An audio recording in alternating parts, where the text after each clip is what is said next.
जाधव आता याचा तोल गेलेला आहे. त्याच्या पायाखालची जमीन वाळू घसरलेली आहे.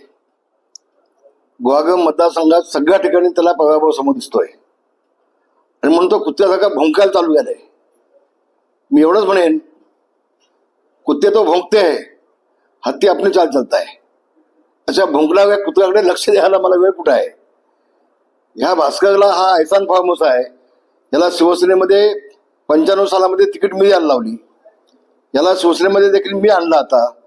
पण हा ऐसान फार्म हाऊस आहे, हा ज्या थाळीत जेवतो तिथंच हा छेद करतो, अशी याची अवलाद आहे. हा स्वतः काळ्या विद्या करतो. माझ्या गावच्या वरती एक डोंगरामध्ये एक भगत होता, विष्णू भगत. याची बायको त्या भक्ताकडे नेहमी जायची आणि गाडी माझ्या घरासमोर मी करून ठेवायची खाली आणि चालत जायची होती.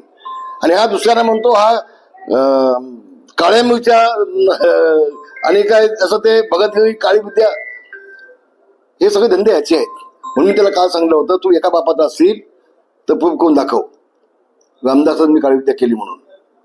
त्यांनी मीडियामध्ये खोटं सांगितलं की मी त्यांच्या घरी जाऊन बघितलं. याची हिंमत आहे का रामदासांच्या घरी यायच्या आतमध्ये वाकून बघायची? हा गेला असता का परत, वापस गेला असता का? आणि मग खोटं बोल पण गेटून बोल, अशा पद्धतीनं फक्त रामदासांची बदनामी करण्याचं काम एक त्याच्यात चाललंय. लोकांना आता कळलंय हा कुत्र्यासारखा पिसाळलेला आहे, याच्या डोक्यावरती परिणाम झालेला आहे, याचा मेंदू सडलेला आहे आणि मला चांगल्या डॉक्टरची गरज आहे. धन्यवाद. जय हिंद, जय महाराष्ट्र.